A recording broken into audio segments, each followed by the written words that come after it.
Hello दोस्तों, welcome to the IAS hub. आज हम आपके लिए एक बहुत इंपॉर्टेंट सेशन लेकर आए हैं जिसमें हम एचसीएस के पास्ट ईयर क्वेश्चंस को डिस्कस करेंगे related to history. HCS prelims में हिस्ट्री की बहुत ज्यादा इंपॉर्टेंस है, उसको आज हम देखेंगे कि कितने ज्यादा क्वेश्चंस हिस्ट्री में से पूछे जा रहे हैं। किसी भी एग्जाम को पास करने के लिए उस एग्जाम की रिक्वायरमेंट को समझना जरूरी है, जिसमें हमारे लिए दो चीजें होती हैं जो हमारे लिए गाइड पोस्ट का काम करती हैं। पहला है सिलेबस और दूसरा है पास्ट ईयर क्वेश्चंस। प्रीलिम्स का सिलेबस हम देखते हैं कि चाहे वो यूपीएससी है या कोई भी स्टेट सर्विसेज है, वो इतना डिटेल्ड नहीं होता। तो उस केस में जो पास्ट ईयर क्वेश्चंस है उनकी जो रेलेवेंस है वो और भी ज्यादा इंक्रीज हो जाती है। So let us talk about the importance of history in HCS exam. So history को हम अगर देखें कि तो चार एरियाज में ब्रॉडली क्वेश्चंस को पूछा गया है: ancient history, medieval, modern and art and culture. तो इन 3 सालों को हम डिस्कस करेंगे, 2023, 2022 में जो री एग्जाम हुआ था और 2019। 2023 में एंशिएंट में से 5 क्वेश्चंस, 22 में 6 थे और 19 में भी 4 क्वेश्चंस थे। और अगर मैं मिडिवल हिस्ट्री की बात करूं तो मिडिवल हिस्ट्री काफी ज्यादा इंपॉर्टेंट है with regard to HCS examination. यहां पे जो नंबर ऑफ क्वेश्चंस हैं वो एंशिएंट से भी ज्यादा जनरली पूछ रहा है एचसीएस। तो 7 क्वेश्चन 23 में थे, 22 में 6 क्वेश्चन थे और 19 में भी 6 क्वेश्चन थे। मॉडर्न की जो वेटेज है वो 2023 में काफी ज्यादा इंक्रीज हुई। We saw 11 questions were being asked in modern part, जिसमें से ज्यादातर क्वेश्चंस जो थे पर्सनैलिटीज बेस्ड क्वेश्चंस थे। 2022 में 7 क्वेश्चंस थे और 19 में भी 7 क्वेश्चन ही थे। आर्ट एंड कल्चर एचसीएस में जो पूछ रहा है वो मुश्किल भी है और नंबर ऑफ क्वेश्चंस भी ज्यादा है। 2023 में 3 क्वेश्चंस थे, थोड़ा सा कम की तरफ था, बट 22 में भी 7 थे और 19 में भी 5 क्वेश्चंस थे। तो you can not leave any portion. आप ये नहीं सोच सकते यार कि मैं आर्ट एंड कल्चर को छोड़ देता हूं या मैं मिडिवल हिस्ट्री को छोड़ देता हूं। अगर हमें प्रीलिम्स को पास करना है तो हिस्ट्री हमारे लिए एक कहीं ना कहीं पे ब्रह्मास्त्र की तरह हो सकता है। अगर हमने हिस्ट्री को एस कर लिया तो एचसीएस प्रीलिम्स को एस करना हमारे लिए आसान हो सकता है। एज यू कैन सी कि 2023 में 26 क्वेश्चन थे, 22 में भी 26 क्वेश्चन थे और 2019 में 22 question were being asked in HCS examination. If I specifically talk about the year 2022, तो आप देख सकते हो कि चारों पोर्शंस में से काफी बैलेंस्ड नंबर ऑफ क्वेश्चंस पूछे गए हैं, 6, 6, 7 एंड 7। सो आपको इस चीज को पहली बात है माइंड से निकालना पड़ेगा कि हमें किसी भी पोर्शन को छोड़ना है। हम इस क्रैश कोर्स के थ्रू ही आपकी इन सभी पोर्शंस की तैयारी अच्छे से करवा देंगे। इसके बाद we just expect you to try more and more question, ज्यादा से ज्यादा क्वेश्चन की आप प्रैक्टिस कीजिए, जिसके लिए हम आपके लिए एक टेस्ट सीरीज भी लेकर आए हैं। So let us try to analyze the type of questions that were being asked in previous papers. तो 2023 में if I start, तो क्रिप्स प्रपोजल के ऊपर क्वेश्चन है, टुवर्ड्स इंडिपेंडेंस वाला जो पार्ट है। यहां पे क्रिप्स प्रपोजल को रिजेक्ट किया गया था इंडियन नेशनल कांग्रेस के द्वारा भी और मुस्लिम लीग के द्वारा भी। उसके कहीं ना कहीं पे रीजंस पूछे गए हैं कि why it was being rejected. So if I talk about Congress, तो कांग्रेस ने क्रिप्स प्रपोजल को इसलिए रिजेक्ट किया क्योंकि इसने इंडिपेंडेंस की बात नहीं करी। कांग्रेस की डिमांड जो थी 1930 के बाद से वो पूर्ण स्वराज की थी, जिसको क्रिप्स प्रपोजल ने एक्सेप्ट नहीं किया था। एंड मुस्लिम लीग का रिजेक्ट करने का रीजन क्या था कि उनकी जो डिमांड फॉर पाकिस्तान थी उसको क्लियरली क्रिप्स प्रपोजल में मेंशन नहीं किया गया था। और ये जो क्रिप्स प्रपोजल था इसकी एक और लिमिटेशन थी जिसमें इट वाज बीइंग सेड कि टेक इट और लिव इट। इसको मॉडिफिकेशन की कहीं ना कहीं पे भी इसमें कहीं स्कोप नहीं था। तो दोनों ही पार्टीज ने, कांग्रेस और मुस्लिम लीग ने, इसको इनिशियली रिजेक्ट किया था। तो बहुत मुश्किल क्वेश्चन नहीं था। यहां पे भी अगर मैं बात करूं जो नेक्स्ट क्वेश्चन है, it is about Gandhi ji. यहां पे जो गांधी जी के द्वारा डिफरेंट सत्याग्रह को इनिशिएट किया गया, तो आप इसको देख सकते हो कि कहीं ना कहीं पे ये पर्सनैलिटी बेस्ड क्वेश्चन है। एचसीएस में पर्सनैलिटी बेस्ड क्वेश्चंस आप मॉडर्न में भी देखोगे, एंशिएंट में भी देखोगे और मिडिवल वाले एरिया में भी देखोगे। तो पर्सनैलिटी बेस्ड क्वेश्चंस यूपीएससी के मेंस का इंपॉर्टेंट पार्ट है, बट यहां पे एचसीएस पर्सनैलिटी बेस्ड क्वेश्चंस आपके प्रीलिम्स में काफी ज्यादा पूछ रहा है।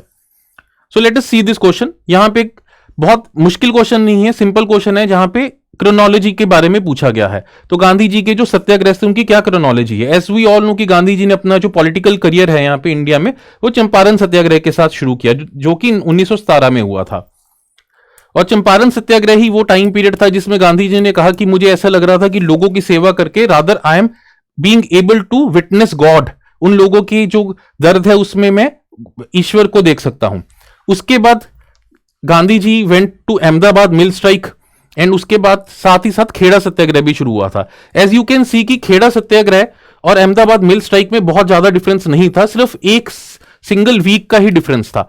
जहां Ahmedabad mill strike started on 15th March, वहीं Kheda Satyagraha started in 22nd March and then came the Rowlatt Act, जो कि 21st मार्च को ही यहां पे शुरू हो रहा है। तो इसके लिए जो मूवमेंट थी it started in April but the act came in 21 March 1919। तो ये कहीं ना कहीं पे जो तीन इवेंट्स हैं ये बहुत ही ज्यादा क्लोज हैं और यूपीएससी ने भी इस चीज के ऊपर क्वेश्चन को पहले फ्रेम किया हुआ है एंड एचसीएस ने उसी पैटर्न पे चलते हुए इस क्वेश्चन को फ्रेम किया है। एज वी कैन सी कि 2019 से लेकर 2023 में एचसीएस के एग्जाम की अपनी एक आप जर्नी रही जिसमें एग्जाम काफी ज्यादा इवॉल्व हुआ। 2019 में आपने बहुत ज्यादा स्ट्रेट फॉरवर्ड क्वेश्चंस देखे और 2023 में आपने ये देखा कि क्वेश्चंस का जो डिफिकल्टी लेवल है वो कुछ ना कुछ इंक्रीज हुआ, specifically related to art and culture and ancient and medieval part. और 2023 में हमने जो पेपर देखा वो बहुत हद तक हमने यूपीएससी पैटर्न को फॉलो करते हुए देखा। तो अगर आपको इस पेपर की तैयारी करनी है तो आपको उसी तरीके से तैयारी करनी है जैसे आप यूपीएससी की तैयारी करते हो, जैसे कि प्रैक्टिस करके। ठीक है, नेक्स्ट क्वेश्चन अर्थशास्त्र के ऊपर था और अर्थशास्त्र इस यहां पे दो स्टेटमेंट्स दी गई हैं जैसे कि पहले वाले क्वेश्चंस में थे। फर्स्ट क्वेश्चन भी इसी टाइप से था, सेकंड क्रोनोलॉजी बेस्ड था, थर्ड क्वेश्चन भी स्टेटमेंट बेस्ड क्वेश्चन है, डायरेक्ट क्वेश्चन नहीं है as you can see. So it is not a difficult question, ये भी इसको मैं इजी क्वेश्चंस में ही काउंट कर रहा हूं। Arthashastra was a treatise on government and economic ascribed to Kautilya the chief adviser of Chandragupta Maurya.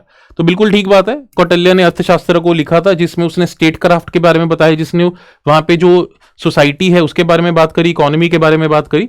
And by 3rd century BC the economy of north India was predominantly agrarian, land revenue had become the accepted source of income for the government. Kautilya refers at length to the methods of tax collection. इसी line को हमने समझना है basically.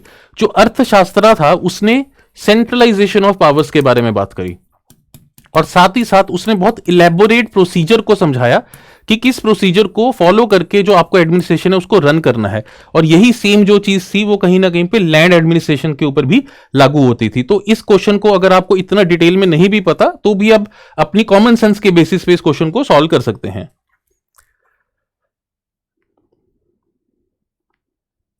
Next question यहां पे Buddhism के ऊपर question है। बुद्धिज्म के ऊपर जो जनरली क्वेश्चन जो आर्ट एंड कल्चर में पूछा जाता है वो स्तूपा के ऊपर है होता है या किसी और पर्टिकुलर बुद्धिस्ट काउंसिल्स के ऊपर क्वेश्चन होता है। बट यहां पे एक जो क्वेश्चन पूछा गया है वो है बुद्धिस्ट श्राइन्स में जो पेंटिंग्स हैं उससे रिलेटेड क्वेश्चन पूछा गया है। एज वी नो कि काफी केव्स को डेवलप किया गया था बुद्धिज्म के लिए, बुद्धिज्म के जो मंक्स हैं उनके लिए केव्स को डेवलप करके उनको प्रदान किया गया और उन केव्स में हम बहुत ज्यादा उनको देखते हैं कि गौतम बुद्धा के स्कल्पचर्स पाए गए और वहां पे उनकी पेंटिंग्स को भी पाया गया। तो इसी के ऊपर ये क्वेश्चन है कहीं ना कहीं पे। The walls of Buddhist cave shrines were covered with murals illustrating Buddhist narratives. Murals क्या होते हैं? म्यूरल्स आर वॉल पेंटिंग्स, जो पेंटिंग्स जिनका साइज बहुत बड़ा होता है और वॉल के ऊपर ही इंस्क्राइब्ड होती हैं directly. A more distant region where this tradition of Indian painting was adopted was Central Asia, commencing at Bania in Afghanistan, traversing Central Asia were series of Buddhist monasteries with shrines cut into hills and covered murals। तो basically जो mural paintings का जो pattern था वो India में ही नहीं rather India के बाहर भी उसको फॉलो किया गया। सो एक सिंपल क्वेश्चन था, इसके अंदर डेप्थ में नहीं उन्होंने पूछा, उन्होंने जस्ट ये बात करी कि जो बुद्धिस्ट केव्स थी उसको म्यूरल पेंटिंग्स के द्वारा भी डेकोरेट किया गया था। इन म्यूरल पेंटिंग्स में जनरली जातक स्टोरीज को दिखाया जाता था। Jataka stories were basically the previous births of Gautam Buddha और वो जातक स्टोरीज कोई ना कोई लेसन देने के लिए बनाई गई थी।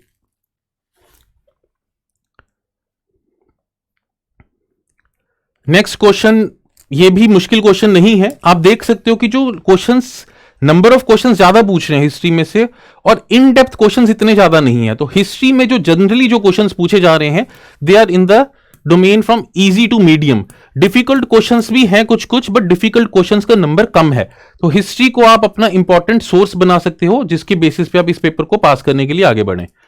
सो धम्मा के बारे में जब हम बात करते हैं तो आप अशोक के बारे में याद कर सकते हो। हमने जो पहला हमारा सेशन था एंशिएंट हिस्ट्री का उसमें हमने इंस्क्रिप्शंस की बात करी थी। हमने वहां पे अशोकन पिलर को देखा था जिसमें कहीं ना कहीं पे उस पिलर के ऊपर कुछ चीजों को इंस्क्राइब किया गया था। दे वर बेसिकली अबाउट प्रोपगेटिंग धम्मा, जो अशोका का धम्मा था। सो धम्मा इज द प्राकृत वर्ड। धर्मा को धम्मा कहा जाता है प्राकृत में, जिसका मीनिंग है यूनिवर्सल लॉ राइटियसनेस। और the term Dhamma was propagated by Ashoka for Buddhism when he adopted the same and started propagating it। तो both the statements are correct। Again a simple question which is somewhat related to personality of Ashoka as well। ठीक है, तो ये medieval history में से question पूछा गया है। नेक्स्ट उलेमास के ऊपर। The ulemas were Muslim theologians who provided and interpreted passage from Quran. तो उलेमास एज वी नो की जब दिल्ली सल्तनत एस्टेब्लिश हुई इंडिया में 1206 में कुतुबुद्दीन ऐबक के साथ, तो उसके साथ ही उलेमास का जो रोल था वो भी काफी ज्यादा इंक्रीज हो गया।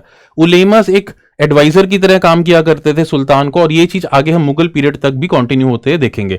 कुछ ऐसे सुल्तान हैं जिन्होंने उलेमास की बात को बहुत ज्यादा रिजिडली फॉलो किया, और कुछ ऐसे सुल्तान हैं जैसे कि मोहम्मद बिन तुगलक जिन्होंने उलेमास की जो एडवाइस थी उसको दरकिनार भी किया ओवर द टाइम।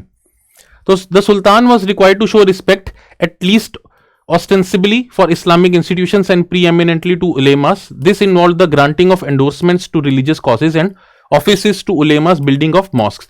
तो बिल्कुल ठीक बात है, जो सुल्तान हैं उन्होंने उलेमास को काफी ज्यादा पैटर्नाइजेशन प्रोवाइड करी। आगे देखते हैं कि ये स्टेटमेंट तो ठीक है, आगे वाली स्टेटमेंट देखते हैं। The ulemas were concerned only about religious aspect and had no voice in political matters. तो ये बात नहीं है, उलेमास की पॉलिटिकल मैटर्स में भी उतनी ही रेलेवेंस हुआ करती थी। उलेमास पॉलिटिकल डिसीजंस में भी सुल्तान को एडवाइस किया करते थे। डिफरेंट रूलर्स ने कई बार होता था कि उन एडवाइसेस को पूरे तरीके से माना, जैसे कि फिरोज शाह तुगलक, और कुछ रूलर्स थे जैसे कि मोहम्मद बिन तुगलक जिन्होंने उस एडवाइस को दरकिनार किया था। सो again a simple question, but diversity of question को अगर आप देखो तो हर टाइप के क्वेश्चन एचसीएस ने फ्रेम करे हैं। तो आप इन ये भी नहीं है कि आप हिस्ट्री में कुछ चैप्टर्स को पूरे तरीके से छोड़ के जा रहे हो, आपको सभी चैप्टर्स को कवर करना है। बट आपको ये नहीं सोचना कि हमारे पास टाइम कम है, बिकॉज जो हम क्रैश कोर्स आपके लिए लेकर आए हैं उनमें इन सभी चीजों को कवर भी किया जाएगा।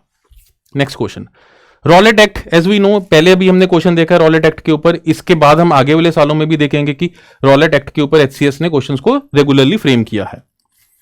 The Rowlatt Act came into being during non-cooperation movement. This was designed to take action against Indians participating in movements. तो Rowlatt Act basically came before non-cooperation movement. जैसे हमने अभी पहले देखा था कि वो 21 मार्च 1919 को it came into effect, जिसके लिए अप्रैल 1919 में रॉलेट सत्याग्रह को गांधी जी ने लॉन्च किया था। तो statement 1 is wrong. The bill allowed the judges to try political cases without juries and gave to provincial governments in addition to power entertainment without trial. तो basically यहां पे जो बात है, ना अपील, ना दलील, ना वकील, बिना किसी ट्रायल के आप किसी को भी जेल में डाल सकते हो। इसको ब्लैक एक्ट भी बोला गया था, एक काफी ड्रैकोनियन एक्ट था जिसके अगेंस्ट पूरे देश में कहीं ना कहीं पे एक द्वेष की भावना थी कि हमने वर्ल्ड वॉर 1 में आपको सपोर्ट किया, बट आप उसके बाद आपने हमें क्या दिया, रॉलेट एक्ट दिया। तो यहां पे statement 1 was wrong.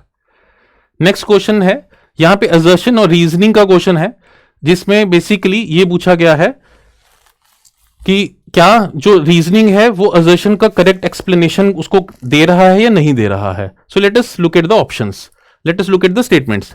The Europeans denounce the Indian civilisation and culture, they described it as backward, uncivilised and orthodox. Yes, there were a section of Europeans जिन्होंने इंडियन सिविलाइजेशन को काफी इंफीरियर बताया था। So this statement is correct. Let us look at reasoning. In the early 19th century, there was interest in studying the classical language and literature of India.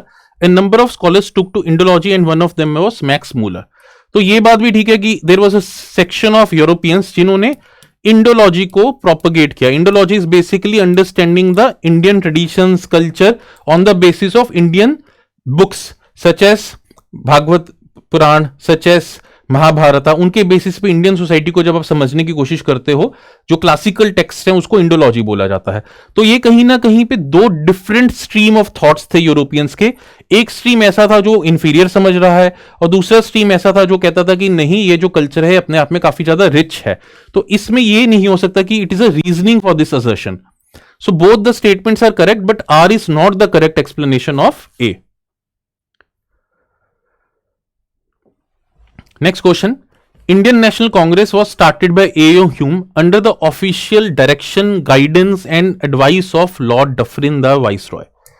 देखो, सबसे important prelims के exam में चीज होती है words को समझना। अगर आप वर्ड्स के खेल को समझ गए तो आप अपनी कॉमन सेंस से ही काफी क्वेश्चंस को सॉल्व कर सकते हो। एज वी ऑल नो कि A.O. ह्यूम ने ही कांग्रेस को जो स्टार्ट किया था उसमें काफी इंपॉर्टेंट भूमिका निभाई थी, कि ही was a catalyst for the formation of Congress. But the word here is official guidance. We do not know कि क्या कांग्रेस एक सेफ्टी वॉल था। There is a theory कि Congress was a safety wall. There was another theory कि Congress was a lightning conductor. So safety wall theory कहती है कि Britishers ने इसको खुद ही क्रिएट करवाया ताकि इंडियंस की जो फ्रस्ट्रेशन है उसको वेंट करने के लिए एक स्पेस मिल जाए, बट वो हमारा एक क्लेम है, it is not official. So unofficially हो सकती है वो चीज, बट ऑफिशियली नहीं हो सकती। So statement A, that is assertion A, is wrong.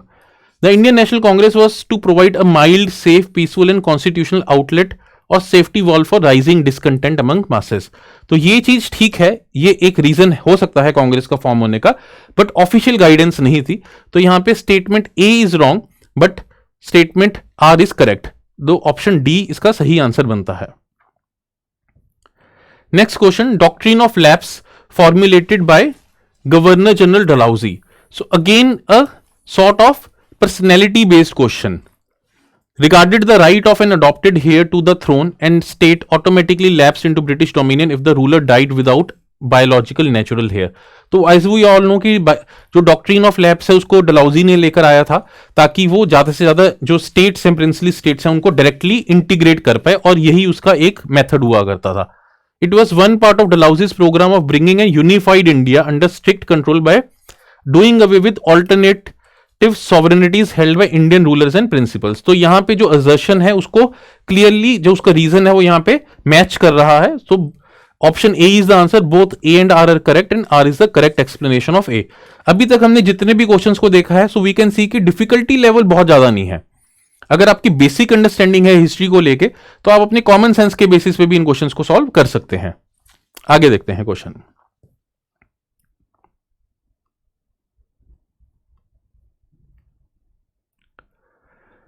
So next is a question about a painter called दसवंत। So Akbar के कोर्ट में दसवंत एक काफी ज्यादा इंपॉर्टेंट पेंटर हुआ करते थे। ये मिडिवल हिस्ट्री से क्वेश्चन है, इसको आप कल्चर से भी रिलेट कर सकते हो। He had committed suicide out of madness. Next इसकी रीजनिंग है, द मैन्यूस्क्रिप्ट ऑफ दसवंत्स वर्क खानदान तैमूरिया इज प्रेजेंटेड इन खुदा बख्श ओरिएंटेड पब्लिक लाइब्रेरी पटना। तो ये बात तो ठीक है कि जो दसवंत का ये काम है Khandan Timuriya, it is presented in this library, so we know it is the reason. But इस रीजन की वजह से उसने सुसाइड तो नहीं किया हो सकता, सो जो ऑप्शन ए है वो गलत हो जाती है। बट वी नो कि दसवंत ने सुसाइड किया था। दसवंत का जो सुसाइड का रीजन है वो बहुत अच्छे से डॉक्यूमेंटेड नहीं है, and but definitely this can not be the reason. तो अगेन आप कॉमन सेंस के बेसिस पे इस क्वेश्चन को सॉल्व कर सकते हैं।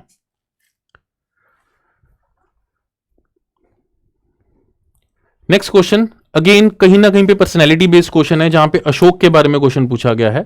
The decline of Mauryan empire started after Ashoka. बिल्कुल ठीक बात है, अशोक की डेथ के बहुत ही कम समय के अंदर अंदर ही जो मौर्यन एम्पायर थी उसका डिक्लाइन हो गया था। आगे देखते हैं इसका रीजन क्या है। Ashoka followed the policy of Dhamma Vijay and disbanded his army. तो ये एक रिपीट क्वेश्चन था, यूपीएससी में सिमिलर क्वेश्चन पूछा जा चुका है ऑलरेडी। अशोका ने धम्मा को जरूर फॉलो किया, जो हमने पहले वाले क्वेश्चन में धम्मा को देखा था। तो आप देख सकते हो कि मौर्यस के ऊपर एक ही साल में दो क्वेश्चन हैं, जैसे कि रॉलेट एक्ट के ऊपर एक ही साल में दो क्वेश्चंस पूछे गए हैं।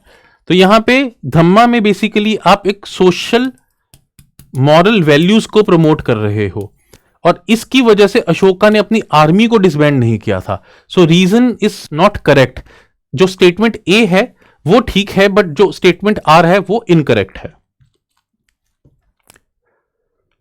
ये एक मुश्किल क्वेश्चन है, बट इस क्वेश्चन में भी अगर आप देखेंगे कि अगर आप कुछ कॉमन सेंस को यूटिलाइज करेंगे तो इस क्वेश्चन को भी सॉरी तो इस क्वेश्चन को भी आप सॉल्व कर सकते हैं।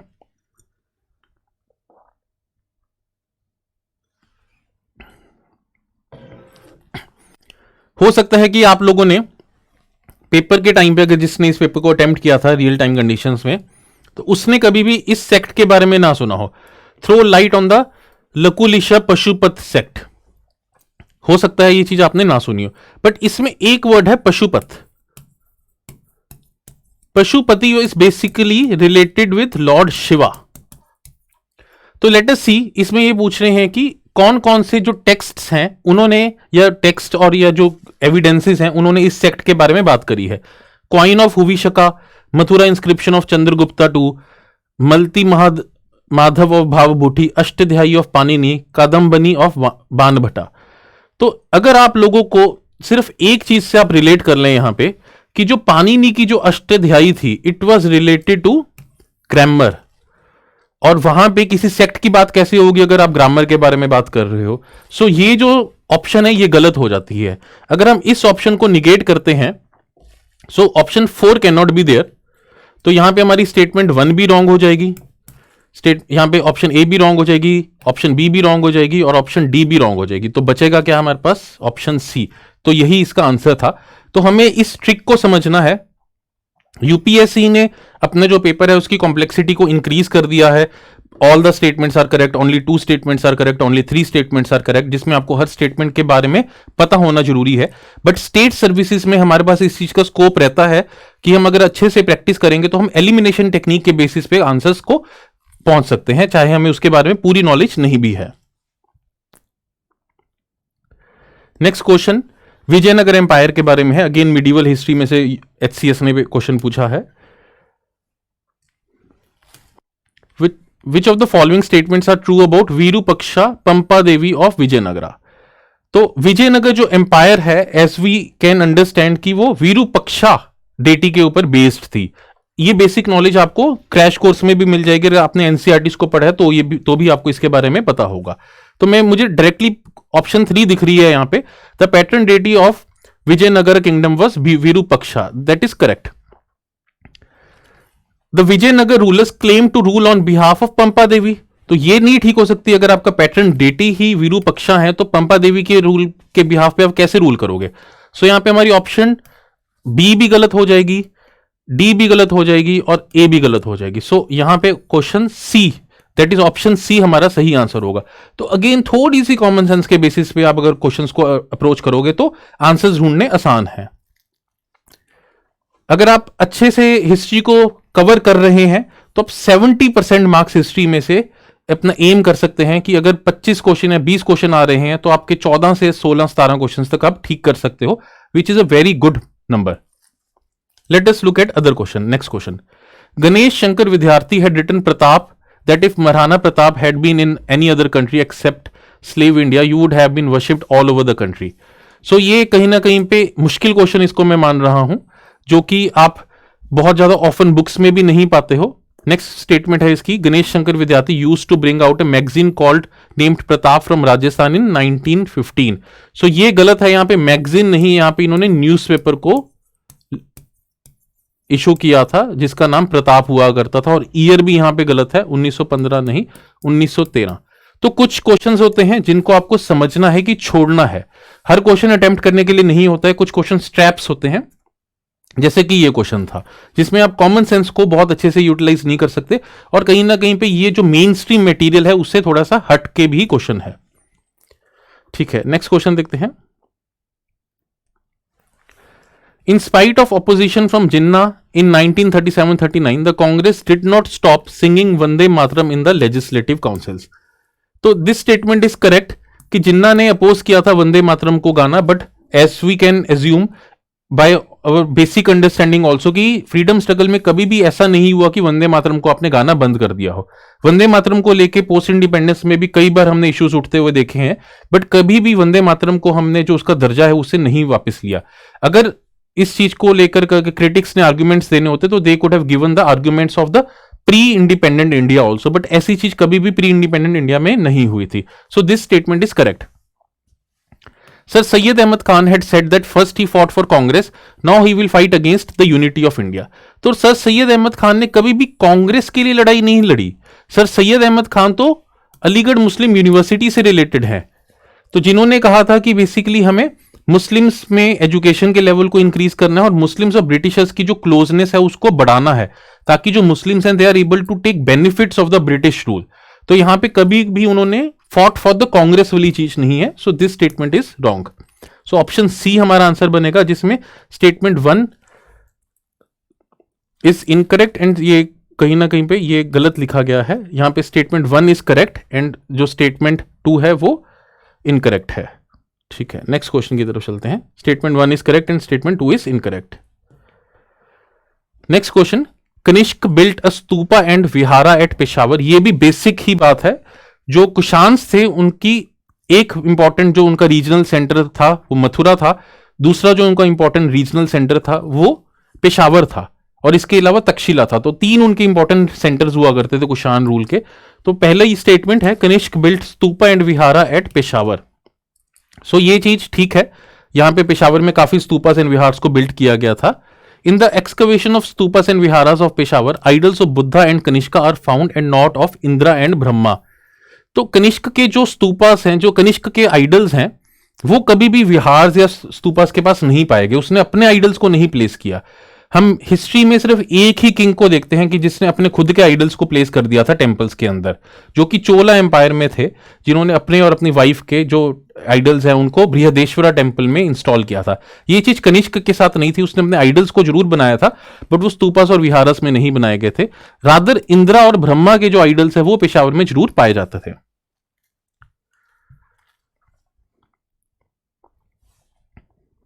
नेक्स्ट क्वेश्चन है कांची के ऊपर। Kanchi was the famous city of south India, centre of education and capital of Pallavas. Pallavas के टाइम पे 2 इंपॉर्टेंट सिटीज थी। वन इज कांचीपुरम और सेकंड इज ममल्लापुरम। ममल्लापुरम जिसको हम महाबलीपुरम के नाम से भी जानते हैं। तो Kanchi was the famous city of south India during the time of Pallavas, this is right statement. और यहां पे काफी स्कॉलर्स रहा करते थे, बिकॉज पल्लवास ने काफी स्कॉलर्स को पैट्रनाइज भी किया। एंड ये स्कॉलर्स के नाम है मयूर वर्मा, वत्सयान, दिनगांग एंड ह्यूआनसैंग। ह्यूआनसैंग भी ने भी विजिट किया था पल्लवास की एम्पायर को कांचीपुरम में। So this statement is again correct. Next question है Aurangzeb had constructed the Quwwatul Islam mosque by demolishing the Chintamani temple. तो इंडिया की जो पहली मॉस्क थी वो थी कुवातुल इस्लाम मॉस्क, जिसको औरंगजेब ने नहीं बनाया हो सकता। तो पहली मॉस्क किसने बनाई होगी? कुतुबुद्दीन ऐबक ने, जिन्होंने कुतुब मीनार की कंस्ट्रक्शन को भी शुरू किया। सो पहली स्टेटमेंट यहां पे हमारी गलत हो जाती है, औरंगजेब ने कंस्ट्रक्ट नहीं किया था। Qutubuddin Aibak got the Quwwatul Islam mosque in Delhi. So this is correct. ये जो कुतुब मीनार का जो कॉम्प्लेक्स है, उसी कॉम्प्लेक्स में कुवातुल इस्लाम मॉस्क को भी कंस्ट्रक्ट किया गया है। So again a basic question of art and culture. Next question है हमारा the temples of Virupaksha and Pampa Devi were built by choosing a beautiful place like Vijayanagar. तो ये चीज हमने पहले के क्वेश्चन में भी देखी है। विजयनगर के ऊपर क्वेश्चन यहां पे अगेन रिपीट हो रहा है। तो विजयनगर में टेंपल्स बनाए गए थे वीरूपक्षा के और पंपा देवी जी के भी। Vijayanagar rulers adopted the earlier traditions, innovated them and developed them further. तो विजयनगर एम्पायर के साइमल्टेनियसली एक और एम्पायर थी बहामनी किंगडम। बहामनी किंगडम और विजयनगर का आपस में काफी ज्यादा स्ट्रगल रहा, जिसको हम क्रैश कोर्स में आगे चल के देखेंगे बीसी। बट बहामनी किंगडम में जहां पे कोई भी कल्चरल डेवलपमेंट हमें इतनी नहीं देखने को मिल रही, वहीं पे विजयनगर में हमने काफी एवोल्यूशन होते हुए देखी। उन्होंने अपने जो ट्रेडिशन है उनको काफी ज्यादा इवॉल्व किया। So this statement again is correct. So both the statements are correct. यहां पे जो ऑप्शन है वो गलत लिखी हुई है, बट यहां पे इसका आंसर सही से मेंशन है। ये आपको जो पीपीटी है वो जरूर मिल जाएगी डिस्क्रिप्शन बॉक्स में। ठीक है, नेक्स्ट क्वेश्चन देखते हैं।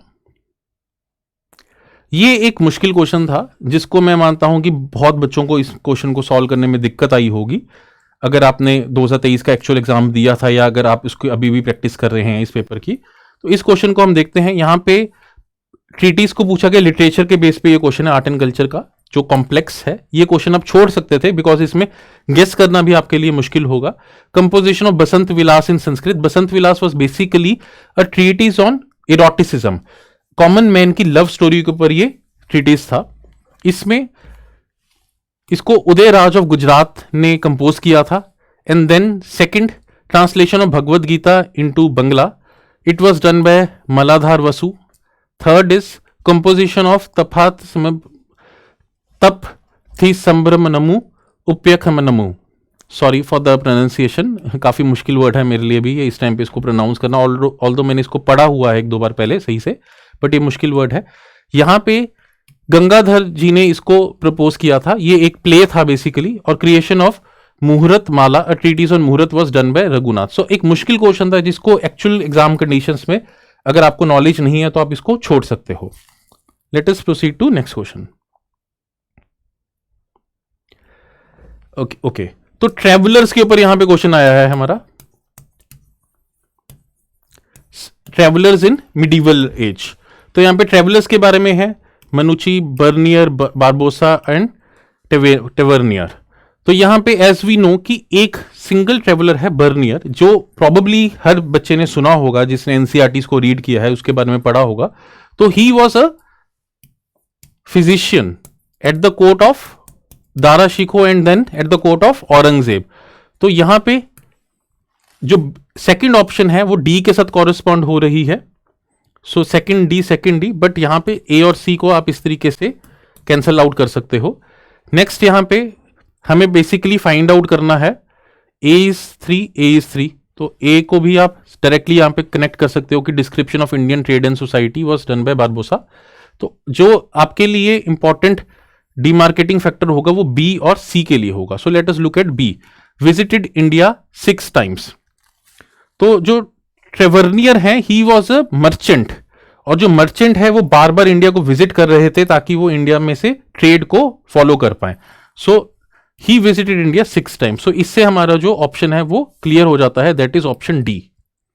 सो एक बेसिक फैक्ट को लगा के ट्रेवर्नियर जो हमने बर्नियर का लगाया था, जिसमें एज वी नो कि he was a physician at Mughal court, तो हम 2 ऑप्शंस को एलिमिनेट कर सकते हैं। ये भी बेसिकली एनसीईआरटी बेस्ड क्वेश्चन था, इतना मुश्किल नहीं था। Next, Dadabhai Naoroji organized the East Indian Association in London to discuss Indian questions to influence British public opinion. Branches of the association were organized in major Indian cities. तो ये बात ठीक है, दादाभाई नौरोजी ने सोचा था कि मैं he was a member of parliament of Britain also, तो he wanted to influence British opinion कि वहां पे ओपिनियन को क्रिएट किया जाए जिससे इंडिया में हम रिफॉर्म्स को लेकर आए। तो उस चीज को प्रोपेगेट करने के लिए इन्होंने इस ऑर्गेनाइजेशन को शुरू किया था। Next, he showed that poverty and economic backwardness of India were not inherent in local conditions, जैसे कि इंडिया को तो सोने की चिड़िया बोला जाता था, but were caused by colonial rule which was draining India of its wealth and capital. Because he was one of the major economic thinker, जिन्होंने एक बुक भी लिखी थी, उसके ऊपर भी क्वेश्चन इस HCS में हमने पूछा देखा गया है, तो we'll see that question as well. तो यहां पे इन्होंने इंडिया में इकोनॉमिक बैकवर्डनेस को इंपॉर्टेंट मुद्दा बनाया था कि जो ब्रिटिशर्स हैं उनको ड्रेन ऑफ वेल्थ को रोकना है। So both the statements are correct.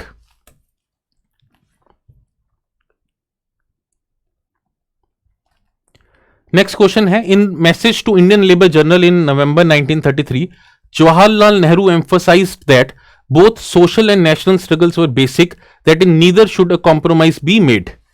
तो Jawaharlal Nehru personality based question, social struggle and national struggles, वो कह रहे हैं कि दोनों ही बेसिक हैं।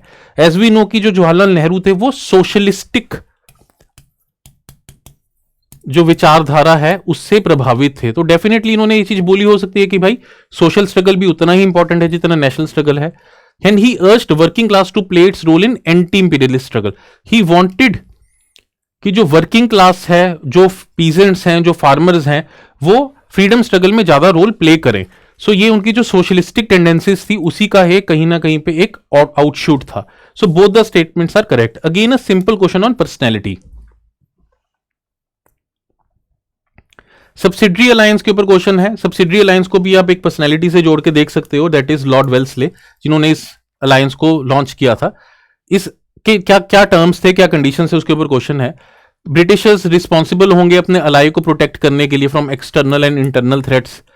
ब्रिटिश के जो अलाय है वहां पे उनकी आर्मी कंटिजेंट बेस्ड होगा और उसको मेंटेन करने के लिए जिस आप प्रिंसली स्टेट में उसको बेस कर रहे हो उन्हीं को उसका खर्चा उठाना है। थर्ड ऑप्शन है the ally would enter into agreements with other rulers और एंगेज ओनली विद परमिशन, वो बिना परमिशन के अपनी फॉरेन पॉलिसी को कंडक्ट नहीं कर सकता। नेक्स्ट है अलाय में walk away with the alliance any time of the disagreement. तो ये एक एक्सट्रीम स्टेटमेंट है और ये इस एग्रीमेंट का पार्ट नहीं थी सब्सिडरी अलायंस का। सिंपल क्वेश्चन था ये भी सब्सिडरी अलायंस से, जिससे जो ब्रिटिशर्स थे वो अपना क्लाउड इंक्रीज करना चाहते थे कि जो अलाय है वो उनके ऊपर हमेशा के लिए डिपेंडेंट हो जाए। तो why would they give him a option to come out of the agreement also. So statement 4 यहां पे गलत है। अगर हम उसको ही निगेट कर देते हैं तो हमारे लिए ऑप्शन तक पहुंचना आसान हो जाता है, that is C would be the answer 1, 2 and 3। So last question है हमारा, मैच ऑफ द फॉलोइंग्स है। Setting up supreme court at Calcutta best East India company. तो ईस्ट इंडिया कंपनी ने सुप्रीम कोर्ट को फॉर्म किया था। सबसे जो पहला एक्ट था उसमें हम इसी चीज के बारे में पढ़ते हैं, रेगुलेटिंग एक्ट ऑफ 1773, कि सुप्रीम कोर्ट को कैलकाटा में फॉर्म किया जाए, जिसको 1774 में फॉर्म किया गया था। तो ये एक इजी चीज है, 1774 में इसको फॉर्म किया गया। Then railway line between Mumbai and Thane, again very important and very easy, everyone would be knowing this. 1853 में यहाँ पे रेलवे लाइन को बिछाया गया. तो हम देखते हैं कि C is 4, तो C4, तो इस सिंपल सी स्टेटमेंट से भी आप दो ऑप्शंस को एलिमिनेट कर सकते हो. एंड A is 2, तो यहाँ पे A C ऑप्शन में 2 हो रहा है. अगर आपको बाकी ऑप्शंस नहीं भी पता है तो भी बेसिक नॉलेज के साथ आप इस पेपर को सॉल्व कर सकते हो.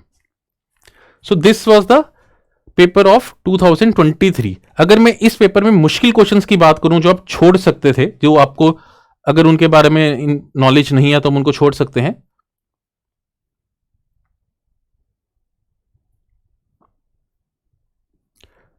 एक हो सकता है कि ट्रैवलर्स के बारे में आपको इतना ना पता हो, आप इसमें दो ऑप्शन तक पहुंच सकते थे. इसको थोड़ा सा मैं मीडियम टू डिफिकल्टी लेवल में डालूंगा, बट एक ये डिफिकल्ट क्वेश्चन था बसंत विलास, जिसमें आप बेसिकली टेक्स्ट के बारे में पूछा गया है. सो अब 2 या 3 क्वेश्चंस के अलावा यहां पे 26 में से आपके एटलीस्ट 22 क्वेश्चंस या उससे भी ज्यादा आप उसको अटेम्प्ट कर सकते थे. और अगर आप थोड़ा सा इंटेलिजेंट गेस कर रहे हैं तो आपके उसके जो करेक्ट होने के जो चांसेस हैं वो इंक्रीज हो जाएंगे. 2019-22 का री एग्जाम देखते हैं कि किस टाइप के क्वेश्चंस पूछे गए. यहां पे भी 26 क्वेश्चंस ही थे.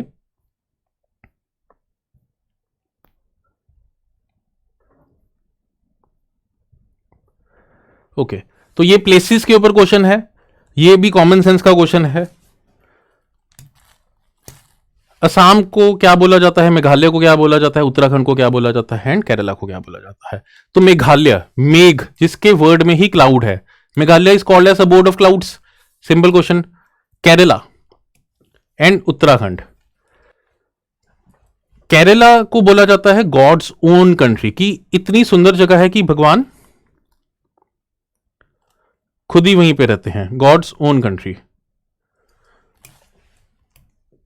और उत्तराखंड को बोला जाता है लैंड ऑफ गॉड्स. आप देख सकते हैं कि उत्तराखंड में जो हिमालयाज हैं, वहां पे हिमालयन पीक्स पे बहुत संत आज भी तपस्या कर रहे हैं.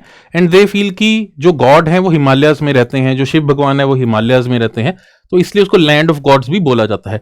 केरला की ब्यूटी की वजह से उसको बोला जाता है कि इतनी सुंदर जगह तो वही होगी जो भगवान ने खुद बसाई होगी, गॉड्स ओन कंट्री.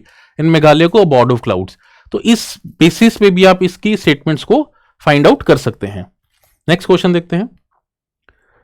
ये अगेन जो आपका क्वेश्चन है वो पर्सनैलिटीज के ऊपर बेस्ड है. उषा मेहता बहुत ही फेमस हैं, जो कि क्विट इंडिया मूवमेंट में उन्होंने रेडियो टेलीकास्ट के ऊपर उनका काम किया था. So this is correct. यहां पे ये पूछा गया है कि कौन सा जो स्टेटमेंट्स हैं दे आर मैच्ड प्रॉपरली.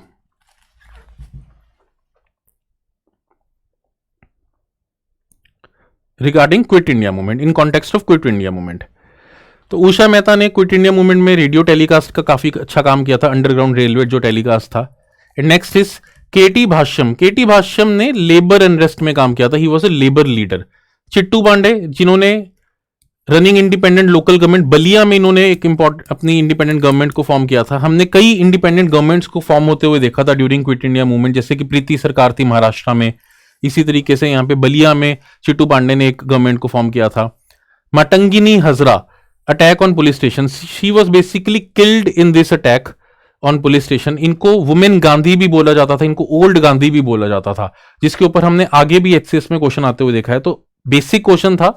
इसमें भी आप देख सकते हो कि जो चिट्टू पांडे है वो बहुत प्रोमिनेंटली आप रीड करते हो अपनी सोर्सेज में, स्पेक्ट्रम में या आप एनसीईआरटीज में भी इनके बारे में जिक्र होता है. तो इसके बेसिस पे भी आप इस क्वेश्चन को सॉल्व कर सकते थे. सो नेक्स्ट क्वेश्चन है यहाँ पे, which of the following details about Shahjahan construction activities. तो शाहजहां ने काफी ज्यादा कंस्ट्रक्शन को फॉलो किया और उनके बारे में ये क्वेश्चन है. मोती मस्जिद को शाहजहां ने ही बिल्ड किया था. तो ये पूछा गया है कि वो कहां पे बेसिकली बिल्ड करी गई थी. तो Moti Masjid is in Agra. Peacock throne, जब शाहजहां ने थ्रोन को एज्यूम किया तो उन्होंने अपने लिए पीकॉक का थ्रोन बनवाया था, जिसको नादिर शाह लूट के चला गया था. First commission after becoming emperor. Taj Mahal, Shahjahan ने अपनी बेगम के लिए ताजमहल बनाया, जहां पे हम देखते हैं कि एक्सटेंसिव यूज हुआ कैलीग्राफी का. एंड जहांगीर म्यूजियम, जहांगीर का जो मकबरा है वो लाहौर में सिचुएटेड है, जिसको भी अगेन शाहजहां ने ही बनवाया था. तो हम देखते हैं कि शाहजहां के टाइम पे जो मुगल आर्किटेक्चर है वो अपने क्लाइमैक्स तक पहुंचा था, वो अपने चरम सीमा पे पहुंचा था, जिसमें सभी चीजों को इंक्लूड किया गया था. रेड सैंडस्टोन का यूज, व्हाइट मार्बल का यूज, कैलीग्राफी का यूज, चारबाग स्टाइल का यूज, पॉन्ड का होना, जो उनका बेसिक जो स्ट्रक्चर था उसमें मौजूद होना। तो शाहजहां के टाइम पे जो कंस्ट्रक्शन एक्टिविटीज थी वो अपने पीक पे पहुंची थी। He is also called as the great builder of Mughals. Okay, तो यहां पे जो क्वेश्चन है वो सूफी सेंट्स के ऊपर है। सूफी और भक्ति जो मूवमेंट है वो यूपीएससी में भी इंपॉर्टेंट है और एचसीएस में भी हमने यहां पे क्वेश्चन आते हुए देखे हैं। तो पहला है बहाउद्दीन जकारिया, और यहां पे उनके सामने जो चीजें लिखी हुई हैं। So Bahauddin Zakariya was basically a saint जिन्होंने सुरावादी ऑर्डर को फाउंड किया था। इंडिया में दो ही सूफी ऑर्डर थे जो काफी ज्यादा फेमस हुए थे।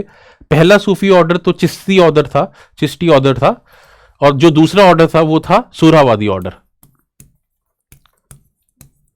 तो सुरावादी के जो फाउंडर थे वो थे बहाउद्दीन जकारिया। देन मोइनुद्दीन चिश्ती, ये तो सिंपल है आप लोगों के लिए। मोइनुद्दीन चिश्ती ने बेसिकली जो अजमेर वाला जो रीजन है वहां पे चिश्ती ऑर्डर को काफी ज्यादा प्रोपगेट किया। एंड देन नसीरुद्दीन चिराग, जिनको चिराग दिल्ली भी बोला जाता था, तो he was based eight Delhi वाला रीजन। इसके अलावा एक ही ऑप्शन हमारी बचती है, that is Bande Nawaz Gesu Daraz. He was basically in Karnataka वाला रीजन, गुलबर्गा में। तो यहाँ पे सूफी सेंट्स और उनके एरियाज जहां पे वो ज्यादा उन्होंने अपने काम किया, प्रोपगेट किया अपने आइडियाज को, उसके ऊपर ये क्वेश्चन पूछा गया है। सो नेक्स्ट क्वेश्चन हमारा हरियाणा की एक बहुत ही इंपॉर्टेंट इंडस साइट के ऊपर था, राखी गढ़ी, जिसमें बेसिकली इंडस जो राखी गढ़ी के जो फीचर्स हैं उनको बताया जा रहा है कि राखी गढ़ी में हमें क्या क्या चीजें मिली हैं। जैसे कि 2 माउंट्स मिले हैं, और इसके अलावा हमने देखा है कि यहाँ पे जो मैच्योर हड़प्पन फेज है वहां पे बर्ंट ब्रिक्स का भी इस्तेमाल किया गया है और मड ब्रिक्स का भी इस्तेमाल किया गया है। तो हरियाणा की जो इंपॉर्टेंट इंडस साइट्स हैं वो तो आपको समझनी ही है, उनके बारे में तो आपको अच्छे से पढ़ना ही है। तो एक सिंपल स्ट्रेट फॉरवर्ड क्वेश्चन था राखी गढ़ी के ऊपर। आगे देखते हैं। अगेन हरियाणा से ही रिलेटेड एक और क्वेश्चन है किंग हर्षवर्धना के ऊपर। हर्षवर्धना जिनकी जो कैपिटल थी वो थानेसर थी हरियाणा में, उनके ऊपर ये क्वेश्चन है। तो let us look at the question. He belong to Maukhari dynasty, नहीं, he belong to Vardhan dynasty. तो ये पहली स्टेटमेंट ही खराब हमारी गलत हो जाती है। सो ए इज रॉन्ग। तो अगर ए ही रॉन्ग हुआ तो हमारे पास ऑप्शन बचती है सिर्फ C, that is B, C and D. So again a very simple question, थोड़ी सी कॉमन सेंस को यूज करना है और थोड़ी बेसिक आपको नॉलेज होनी चाहिए। तो कॉमन सेंस को कैसे डेवलप किया जाएगा? नॉलेज के लिए तो ठीक है यार, भी हम बुक्स पढ़ सकते हैं, हम कोर्सेज को एनरोल कर सकते हैं। कॉमन सेंस को कैसे डेवलप किया जाएगा?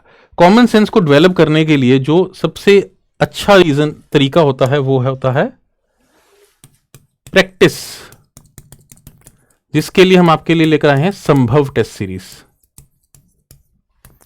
तो जितने क्वेश्चंस आप प्रैक्टिस कर सकते हो अलॉन्ग विद जो हम आपको फ्री क्रैश कोर्स दे रहे हैं, वो उतना ही आपके लिए बेनिफिशियल रहेगा। So I would request all of you कि आप जितने भी क्वेश्चंस, आप डेली के कुछ नंबर ऑफ क्वेश्चंस को आइडेंटिफाई कीजिए कि मुझे डेली 50 क्वेश्चन करने हैं, डेली 100 क्वेश्चन करने हैं, जिससे आप वो जो आर्ट ऑफ फाइंडिंग आंसर है ना, वो आप एस कर सकते हैं। अपनी लिमिटेड नॉलेज के बेसिस पे आप किस तरीके से क्वेश्चन को रीड कर रहे हैं, किस तरीके से क्वेश्चन को रिलेट कर रहे हैं, ऑप्शंस को रिलेट कर रहे हैं, कि आप इंटेलिजेंट गेस को करने में सक्षम हो रहे हैं, वो आपके लिए संभव हो रहा है। आगे देखते हैं क्वेश्चन। ये जो क्वेश्चन था ये काफी मुश्किल क्वेश्चन था।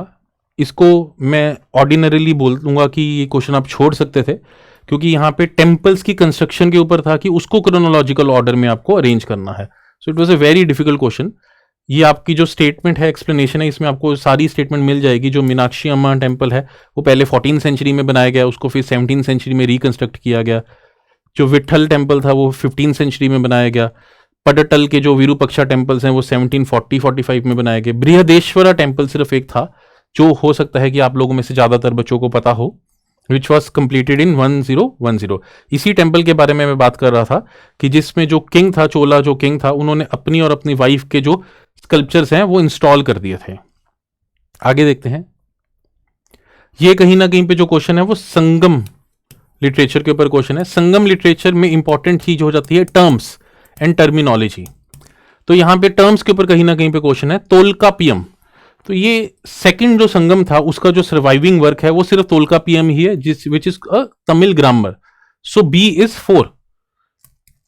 तो सिर्फ एक स्टेटमेंट के बेसिस पे जब भी अगर आप संगम लिटरेचर को पढ़ोगे तो उसमें सबसे पहली चीज आप यही पढ़ोगे कि संगम जो फर्स्ट संगम था उसका कोई भी सर्वाइविंग टेक्स्ट नहीं है। सेकंड संगम में कुछ नहीं है, सिर्फ तोलकापियम है। और तोलकापियम क्या है? तमिल ग्रामर। तोलकापियम के ऊपर यूपीएससी ने डायरेक्ट क्वेश्चन पूछा गया है, तो इतनी बेसिक नॉलेज के बेसिस पे ही आप इस क्वेश्चन को सॉल्व कर सकते हैं। आपको सब कुछ पता होना जरूरी नहीं है। अरिकमेडू, ओके, वी नो कि इट वाज अ पोर्ट, ये भी बेसिक ही चीज है, बट उससे भी ज्यादा जो सिंपल चीज थी वो थी तोलकापियम के बेसिस पे आपका जो क्वेश्चन है वो सॉल्व हुआ है। आगे देखते हैं। ये भी जो क्वेश्चन है ये बृहदेश्वरा टेम्पल के ऊपर ही है कहीं ना कहीं पे। Rajendra Chola son build the famous Brihadeshwara temple. So यहां पे जो बृहदेश्वरा टेम्पल है वो राजेंद्र चोला के बेटे किन्होंने बनाया था? राजा राजा ने बनाया था, ना कि अरुण। ये तो मैंने इनके बारे में तो रीड भी नहीं किया है किसी भी इंपॉर्टेंट हिस्ट्री टेक्स्ट में। सो it is a very common statement कि राजा राजा ने इस टेम्पल को बिल्ड किया, उसके बाद अपने स्कल्पचर्स यहां पे इंस्टॉल करे। तो again a basic question. Rajendra Chola introduced Malagai Kol, a standardised measuring unit. So ये स्टेटमेंट थोड़ी सी टिपिकल थी, क्योंकि हम जब चोला एम्पायर को पढ़ते हैं मिडीवल एज में, जिनको इंपीरियल चोलास बोला जाता है, जिनका जो रूल था वो 900 से लेके 1200 एडी के आसपास रहा, वहां पे कहीं ना कहीं पे इस चीज को हम बहुत प्रोमिनेंटली नहीं देखते हैं हमारी जो मेन स्ट्रीम जीएस की बुक्स हैं। So it was a measuring unit. जैसे कि सिकंदर लोदी ने गज सिकंदरी को लॉन्च किया था, ये मेजरिंग यूनिट को लॉन्च किया था जो आज भी यूज होता है। इसी तरीके से साउथ में राजेंद्र चोला ने मलगई कोल को स्टैंडर्ड मेजरिंग यूनिट को लॉन्च किया था।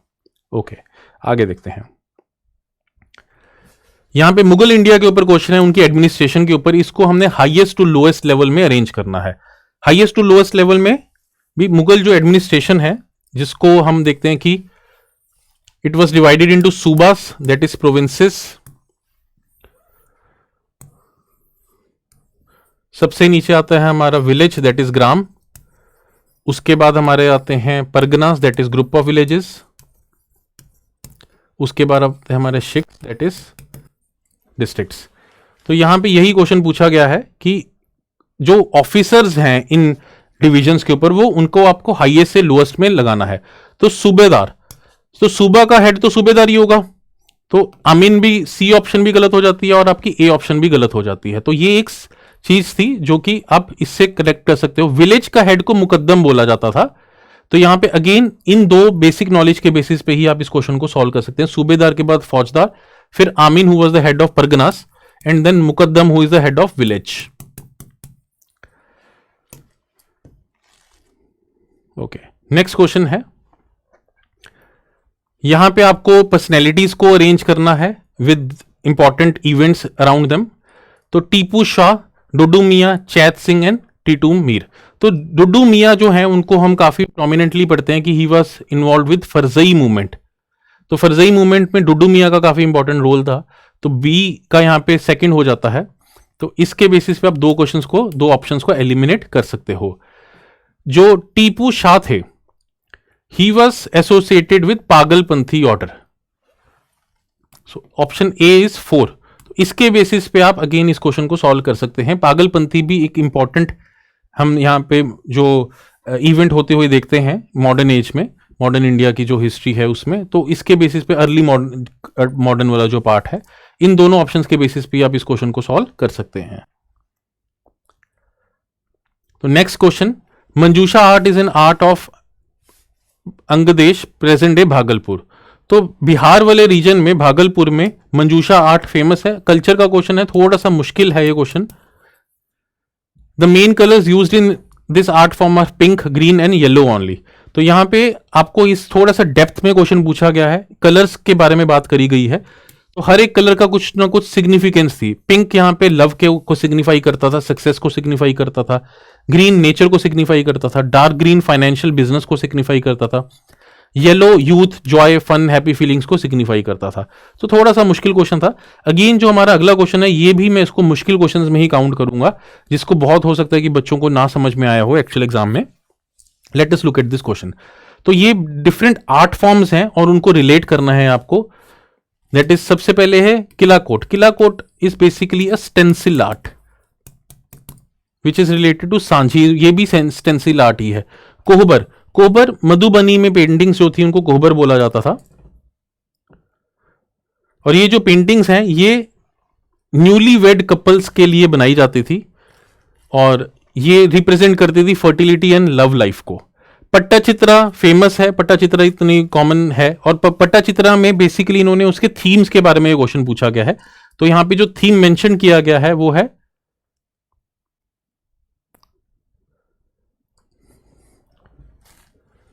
थिया बढ़िया। तो कई थीम्स के ऊपर पट्टाचित्रा को पेंटिंग को किया जाता था नरेट, उनके फोक टेल्स इंस्क्राइब करे जाते थे, जहां पे जो जगन्नाथ टेम्पल है उनकी डिपिक्शन जब करी जाती थी उसको थिया बढ़िया बोला जाता था।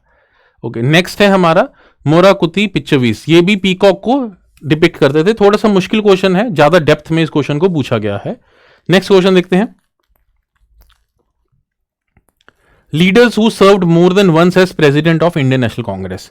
तो इंडियन नेशनल कांग्रेस के सेशंस इंपॉर्टेंट हैं, उससे रिलेटेड जो अर्ली कांग्रेस जो प्रेसिडेंट्स हैं वो भी इंपॉर्टेंट है। यूपीएससी ने भी इनके ऊपर कई बार क्वेश्चंस को फ्रेम किया है और एचसीएस ने भी यहां पे क्वेश्चन इसके ऊपर फ्रेम किया है।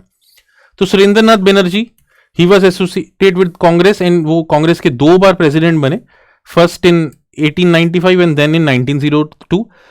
उमेश चंद्र बनर्जी जो कि कांग्रेस के पहले प्रेसिडेंट थे, वो भी 2 बार कांग्रेस के प्रेसिडेंट बने, पहले तो 1885 में बने और उसके बाद 1892 में बने। दादा भाई नौरोजी ने 3 बार कांग्रेस की प्रेसिडेंटशिप को एज्यूम किया। He was the president of the second session, 9th session and 22nd session. And fourth है यहां पे sir William Wedderburn, he was also president of Congress, he was one of the founding members of Congress, और इन्होंने 2 sessions को preside किया, 1889 का और 1910 का। तो यहां पे ये एक चीज है, कांग्रेस के जो सेशंस हैं, कब वुमेन प्रेसिडेंट बन रहा है और कब इंडियन वुमेन प्रेसिडेंट बन रहे हैं, कब फॉरेन वुमेन प्रेसिडेंट बन रहे हैं, कि कौन सा जो लीडर है वो किस किस साल में बना, इंपॉर्टेंट सेशन में स्पेसिफिकली वो आपको याद करना है इस पेपर के लिए। ओके, नेक्स्ट क्वेश्चन देखते हैं। महाराजा रंजीत सिंह जो कहीं ना कहीं पे हरियाणा और पंजाब की हिस्ट्री से रिलेटेड है। महाराजा रंजीत सिंह केम फ्रॉम करोड़ सिंघिया मई मिसल। और सेकंड ऑप्शन है Jean Francois Allard and Jean Baptiste Ventura were the 2 Napoleonic generals in service of Maharaja Ranjit Singh. तो Sikh after the death of Banda Singh Bahadur 12 misls में डिवाइड हो गए थे, उसमें से एक मिसल थी शुक्राचक्या मिसल, जो कि बहुत बड़ी मिसल नहीं थी, शुक्राचक्या मिसल। इस मिसल के जो हेड थे उनके बेटे हुआ करते थे Ranjit Singh, but on the basis of his diplomacy, his courage और उनकी जो स्ट्रेटेजी थी उसके बेसिस पे उन्होंने बाकी मिसल्स को इनिशियली हराया और जो छोटी मिसल्स थी उनको अपने साथ मिलाकर एक सिख कॉन्फेडरेसी को एस्टेब्लिश किया, एक सिख एम्पायर को बनाया। तो पहले सिख एम्परर के रूप में ये सामने आते हैं और इन्होंने अपनी एम्पायर थी उसको मॉडर्नाइज भी किया। How? By modernizing his army. 2 important Napoleonic general से अलार्ड एंड वेंचुरा, जिनको महाराजा रंजीत सिंह ने अपनी आर्मी में जगह दी ताकि जो मॉडर्न वेज ऑफ वॉरफेयर है उनको सिखाया जा सके, उनकी ट्रेनिंग जो उनके ट्रूप्स हैं उनकी ट्रेनिंग मॉडर्न वॉरफेयर में करी जा सके। इसीलिए ब्रिटिशर्स ने during the time of Maharaja Ranjit Singh, जब तक वो जिंदा थे, दैट इज टिल 1839, कभी भी पंजाब के ऊपर हमला नहीं किया, जो कि अर्स्टवाइल हरियाणा भी है। आगे देखते हैं अगला क्वेश्चन। तो यहां पे सेंट्स के बारे में बात करी गई है भक्ति मूवमेंट के, जो कि साउथ में है। भक्ति मूवमेंट इनिशिएट होती है by Alvar saints and Nayanar saints in South India. तो Nayanars were the devotees of lord Shiva and Alvars were the devotees of lord Vishnu. तो ये जो सेंट्स हुआ करते थे, यहां पे वुमेन सेंट्स भी हमने देखा कि वुमेन सेंट्स भी इन सेंट्स का पार्ट हुआ करती थी। तो ये जो क्वेश्चन है वो बेसिकली उन वुमेन सेंट्स के ऊपर ही है। तो there were basically 3 female Nayanar saints. तो फर्स्ट इज मनगयरकर, करसैयार और करेईकल मैयार। तो ये जो नाम है ये आपको याद करने हैं। अलवर और नयनर्स को बहुत ज्यादा डेप्थ में आप नहीं पढ़ते हो, आप सिर्फ ये देखते हो कि इनकी जो कॉम्पोजिशन है उसका क्या नाम है। जैसे कि जो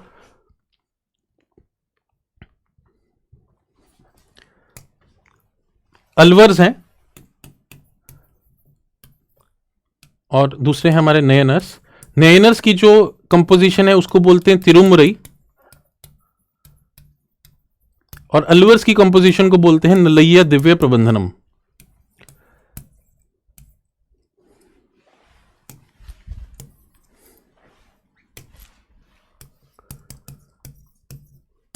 इस पार्ट ऑफ जो हिस्ट्री है दैट इज अलवर और नयनर सेंट्स, इनमें बहुत ज्यादा फैक्ट्स नहीं है, थोड़े से ही फैक्ट्स हैं।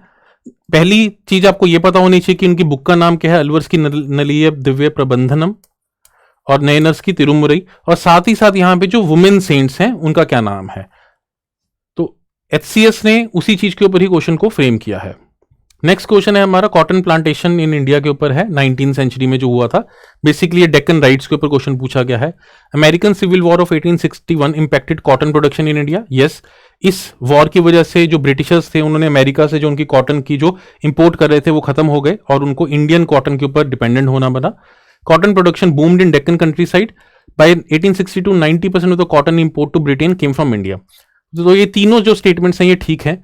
आगे देखते हैं, expansion in cotton production made ryots richer than sahukars. ऐसा नहीं था कि जो किसान है वो ज्यादा अमीर बन गए थे because of cotton production, rather यहाँ पे भी जो साहूकार हैं उन्हीं को इसका ज्यादा बेनिफिट मिला था बिकॉज उन्होंने लोन को काफी हाई इंटरेस्ट रेट पे उनको प्रोवाइड किया था। The Deccan riots of 1875 was the reaction of sahukars against the rich ryots. तो ये भी कहीं ना कहीं पे गलत है। जो डेक्कन राइट्स हैं वो रियॉट्स का एक ग्रीवियंस था अगेंस्ट साहूकार्स। तो ऑप्शन डी एंड ई जो स्टेटमेंट है वो गलत है। तो डी भी गलत है और ई भी गलत है। तो यहां पे ऑप्शन ए सही आंसर है। नेक्स्ट क्वेश्चन है इंस्क्रिप्शंस के ऊपर। Sanchi copper plate inscription, Aihole inscription, Allahabad pillar inscription, Barah copper plate inscription. तो देखते हैं, एज वी नो कि पुलकेशिन टू ने एई होल इंस्क्रिप्शन को इंस्क्राइब किया था जब उन्होंने हर्षवर्धना को हराया। तो 1 का बी ऑप्शन है। तो इससे आप ऑप्शन सी को एलिमिनेट कर सकते हो और ऑप्शन डी को एलिमिनेट कर सकते हो। आगे, समुद्रगुप्ता जिनको हम नेपोलियन ऑफ इंडिया भी बोलते हैं, उनके जो कॉन्क्वेस्ट हैं उनको दिखाया गया था इलाहाबाद पिलर इंस्क्रिप्शन में। तो 4th का यहां पे सी है। तो इन दो इंस्क्रिप्शन के बेसिस पे भी आप इस क्वेश्चन को सॉल्व कर सकते हो जो कि बहुत ही डोमिनेंट थीम्स थे इनके टाइम पीरियड्स के। सांची कॉपर प्लेट इंस्क्रिप्शन कहीं ना कहीं पे चंद्रगुप्त II ने इंस्क्राइब करी थी, जिसमें उन्होंने जो बुद्धिज्म को दान वगैरह दिया जा रहा था उस टाइम पे उसको इंस्क्राइब किया था, उसको मेंशन किया था। गुप्ता एज में हमने देखा था कि जो हिंदुइज्म है वो प्रोपोगेट ज्यादा करता है, वहां पे भागवतिज्म इमर्ज होता है, एक स्ट्रांग फोर्स बनता है। बट ऐसा नहीं है कि उस टाइम पे बुद्धिज्म को पूरे तरीके से उसकी कोई डेवलपमेंट नहीं हुई। कुमार गुप्त के टाइम पे भी यूनिवर्सिटी बनी थी विक्रमशिला, और यहाँ पे सांची कॉपर प्लेट इंस्क्रिप्शन में भी चंद्रगुप्त II ने बुद्धिज्म को दिए जाने वाले जो भी फंड्स हैं उनके बारे में बात करी थी। नेक्स्ट क्वेश्चन है हमारा, ये कहीं ना कहीं पे हमारा जो लैंड एडमिनिस्ट्रेशन है उससे रिलेटेड है। इंडिया में लैंड को सबसे पहले मेजर टैक्स कलेक्ट करने से पहले अगर मैं मिडीवल एज की बात करूं तो वो चीज शुरू करी गई थी अलाउद्दीन खिलजी के द्वारा। अलाउद्दीन खिलजी ने लैंड को मेजर करना शुरू किया और वो मेजरमेंट की जो यूनिट थी उसको बोला जाता था बिस्वा। तो A is C, so C is 1, sorry. तो C1 तो इसी एक पहली ही स्टेटमेंट से हमारा आंसर निकल के आ रहा है। बट आगे देखते हैं, तहसाला सिस्टम अकबर के टाइम पे आया था by Raja Todarmal, A is 2। तो A2 यहां पे भी नहीं है, यहां पे है सिर्फ। And gaz, as we already talked about कि सिकंदर लोडी ने एक यूनिट ऑफ मेजरमेंट को लॉन्च किया था, दैट इज गज ए सिकंदरी। Okay, next question.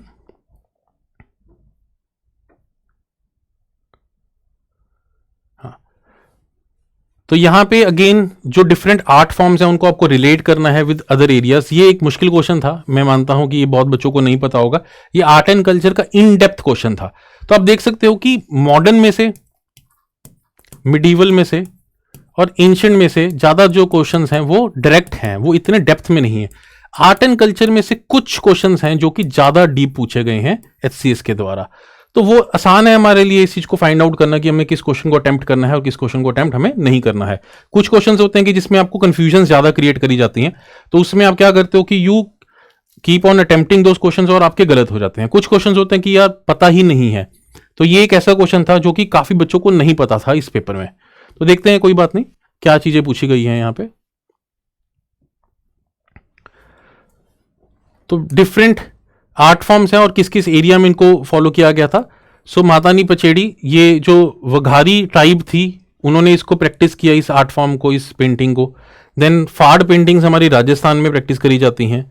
सौरा पेंटिंग्स हमारे स्टेट ऑफ ओडिशा में प्रैक्टिस करी जाती हैं।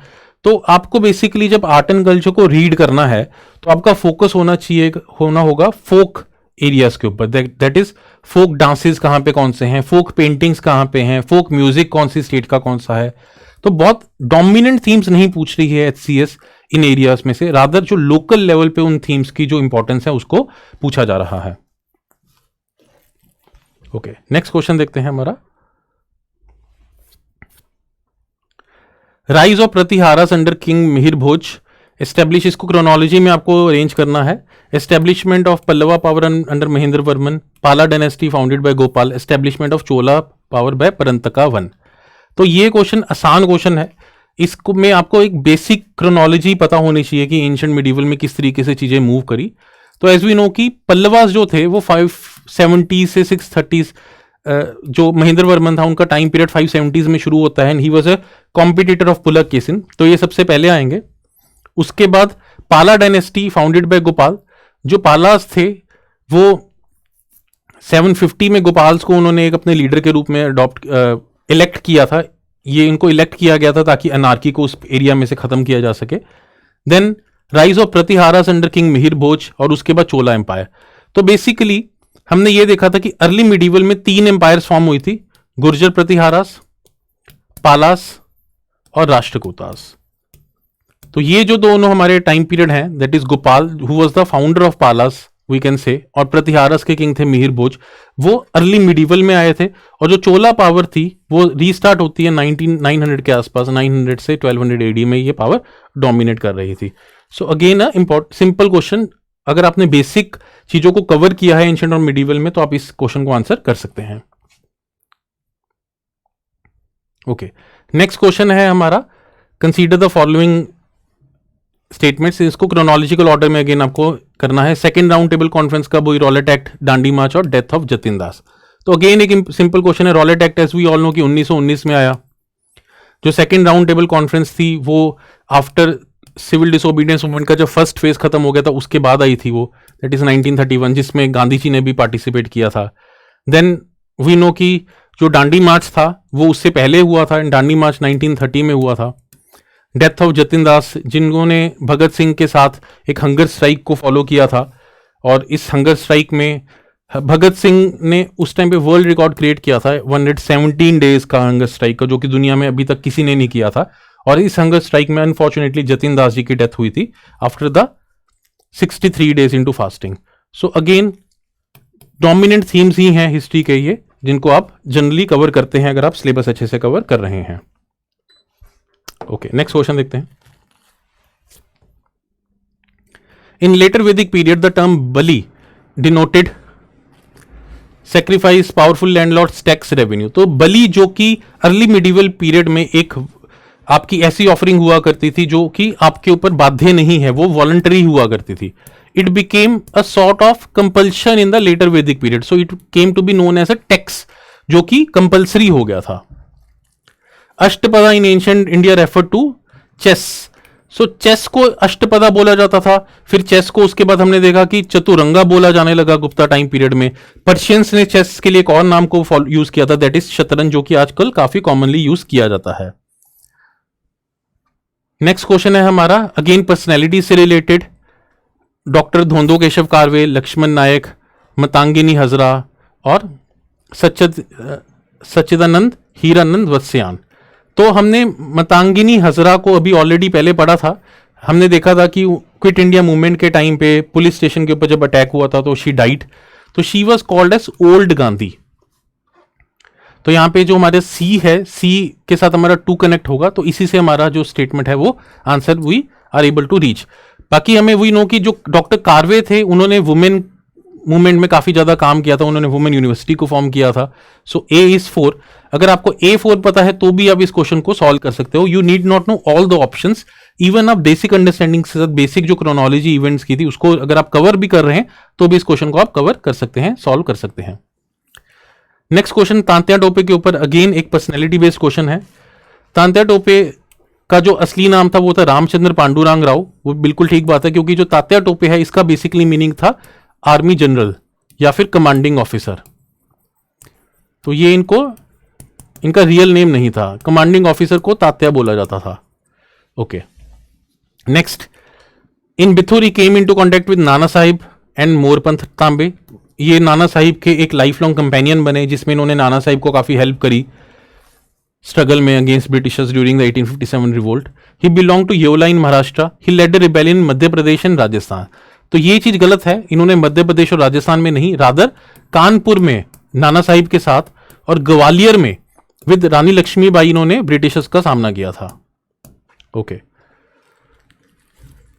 तो अगर आपको तांत्या टोपे की सभी चीजों के बारे में नहीं भी पता था, but still you must be knowing कि कानपुर से उन्होंने लड़ाई लड़ी थी फॉर नाना साहेब, तो उसके बेसिस पे भी आप इस स्टेटमेंट को सॉल्व कर सकते थे.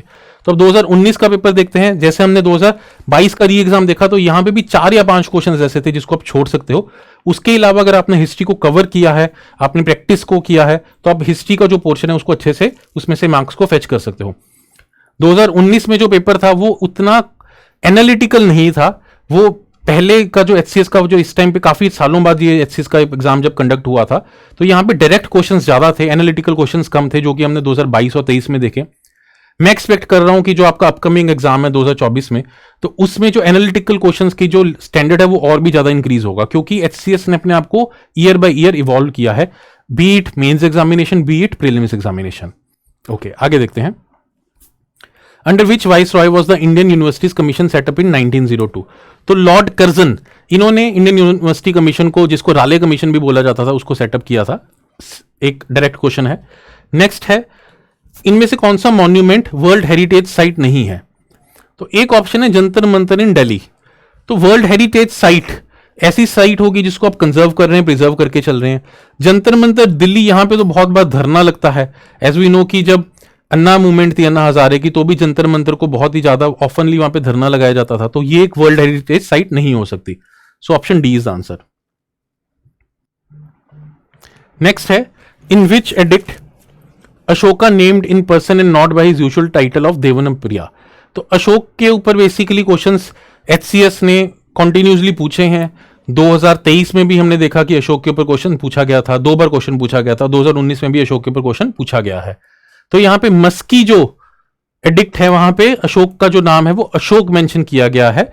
इसके अलावा ज्यादातर जो अशोक के जो एडिक्ट्स हैं वहां पे देवनप्रिया पिया राजा दासेन मेंशन किया गया है. दैट इज देवों में प्रिय, देखने में प्रिय राजा अशोक. ये यूपीएससी ने भी इस चीज के ऊपर क्वेश्चन फ्रेम किया हुआ है. अशोक का जो नाम है वो किस किस आपके एडिक्ट में मेंशन्ड है. नेक्स्ट जो हमारा क्वेश्चन है वो बुद्धिस्ट काउंसिल्स के ऊपर है. यहां पे डायरेक्ट क्वेश्चन है कि फर्स्ट बुद्धिस्ट काउंसिल कहां पे हुआ, सेकंड बुद्धिस्ट काउंसिल कहां पे हुआ, थर्ड बुद्धिस्ट काउंसिल कहां पे हुआ, फोर्थ बुद्धिस्ट काउंसिल कहां पे हुआ. तो ये एक मुश्किल क्वेश्चन नहीं है. अगर आपने सिलेबस को कवर भी किया है तो भी आप इस क्वेश्चन को सॉल्व कर सकते हैं. तो first Buddhist council as we know कि राजगीर में हुआ था, फर्स्ट इज बी. तो इसके बेसिस पे ही आपका ये क्वेश्चन सॉल्व हो रहा है. तो आपको इसके आगे भी जाने की जरूरत नहीं है. आपको बेसिकली रिक्वायरमेंट क्या है कि आप सिलेबस को कवर कीजिए. आप ये मत सोचिए यार कि यार मैं मिडिवल हिस्ट्री कैसे करूंगा, टाइम नहीं है, मैं मॉडर्न हिस्ट्री के ऊपर ही फोकस कर लेता हूं, मैं आर्ट एंड कल्चर को छोड़ देता हूं. तो my suggestion to you is कि आपको सिलेबस को जरूर कवर करना है. उस कवरेज के बेसिस पे ही आप ज्यादातर क्वेश्चंस को है सॉल्व कर पाएंगे. ओके नेक्स्ट क्वेश्चन देखते हैं. अकबर के रेन में आप जो इंपॉर्टेंट इवेंट्स हुए हैं उसके ईयर्स को आपको मैच करना है. तो अकबर के रेन में धहसाला सिस्टम आया, उन्होंने अपने आप को महजर प्रोक्लेम किया, जिजिया को अबॉलिश किया गया और एस्टेब्लिशमेंट ऑफ इबादत खाना. इबादत खाना को अकबर ने 1575 में इनिशिएट किया और 1582 में उसको बंद भी कर दिया, बिकॉज ही फेल्ट कि इबादत खाना में बहुत लड़ाइयां होने लगी हैं. तो डी का 2 है, 2 इज डी. सो यहां पे आपकी ऑप्शन ए और ऑप्शन डी खत्म हो जाती है. अकबर इनिशियली हम स्टार्टिंग से ही देखते हैं कि वो काफी ज्यादा टॉलरेंट थे. तो उन्होंने एम्परर बनने के बहुत कम टाइम बाद ही जो जिजिया टैक्स है उसको अबॉलिश कर दिया था. So it happened before the setting up of इबादत खाना. तो 1564 में जिजिया को अबॉलिश किया गया. So first is C. तो इससे आपके पास एक ही ऑप्शन बचती है, that is option C. Next question है हमारा बुक्स के बारे में है और उनके राइटर्स के बारे में पूछा गया कि किस बुक को किस राइटर ने लिखा है. तो अबुल फजल ने अकबरनामा लिखा था, as we know first is C. तो इसके बेसिस पे आप इस क्वेश्चन को सॉल्व कर सकते हैं. आपको और भी ज्यादा चीजों के बारे में पता होना जरूरी नहीं है. तो we can have this lesson from the past year discussion, past year questions की डिस्कशन की बेसिक नॉलेज जो है उसके बेसिस पे ही आप एचसीएस के हिस्ट्री पोर्शन के 70% क्वेश्चंस को सॉल्व कर पाओगे, प्रोवाइडेड आपने उसको अच्छे से रिवाइज किया है और उसको आपने प्रैक्टिस किया है. नेक्स्ट क्वेश्चन देखते हैं। इंडस सिविलाइजेशन साइट में हमें राइस कल्टीवेशन के आर्कियोलॉजिकल एविडेंस कहां मिले हैं? ये क्वेश्चन थोड़ा सा मुश्किल है। ज्यादातर सोर्सेज में सिर्फ लोथल को ही मेंशन किया जाता है कि वहां पे हमें राइस कल्टीवेशन के एविडेंस मिले, बट रंगपुर भी एक एरिया है अहमदाबाद के पास जहां पे हमें राइस हस्क के एविडेंस मिले हैं। सो ये एक थोड़ा सा मुश्किल क्वेश्चन था। आगे देखते हैं। चोला एम्पायर, हमने देखा कि चोला के ऊपर बृहदेश्वरा टेंपल के ऊपर बार बार क्वेश्चन पूछा जा रहा है। तो Cholas are famous for the local administration, तो यहां पे चोला की लोकल एडमिनिस्ट्रेशन के ऊपर क्वेश्चन पूछा गया है कि विलेज असेंबलीज को चोला एम्पायर में क्या कहा जाता था? तो विलेज असेंबलीज को चोला एम्पायर में they were called by the name Ur, जिसको हम अपने क्रैश कोर्स में अच्छे से कवर करेंगे। नेक्स्ट हमारा आर्ट एंड कल्चर का क्वेश्चन है, जिसमें बेसिकली फिलॉसफी के बारे में पूछा गया है कि ये फिलॉसफीज हैं। योगा को किसने एस्टेब्लिश किया, न्याय को किसने एस्टेब्लिश किया, संख्या को किसने एस्टेब्लिश किया? Let us try to understand. Patanjali as we all know कि योगा से रिलेटेड है, सो 2 इज ए। तो इससे हमारी 2 ऑप्शंस एलिमिनेट हो जाती हैं। अगर आप 2 ऑप्शंस को एलिमिनेट कर पा रहे हैं तो इट इज एडवाइजेबल कि आप उस क्वेश्चन को जरूर अटेम्प्ट कीजिए, बिकॉज आपका जो करेक्ट करने के जो चांसेस हैं वो इंक्रीज हो जाएंगे। नेक्स्ट देखते हैं। संख्या को किसने इनिशिएट किया, न्याय को किसने इनिशिएट किया? Nyaya that is logic, Nyaya was initiated by Gautama. So 3 is D, तो यहां पे 3B है। सो इससे आप ए तक पहुंच सकते हैं। तो आपको ये भी बेसिक चीज है, इन फिलॉसफीज के अंदर इतनी ज्यादा चीजें नहीं पूछी जा रही हैं, जस्ट उसके फाउंडर्स पूछे जा रहे हैं, which will be covered in the crash course also. आगे देखते हैं।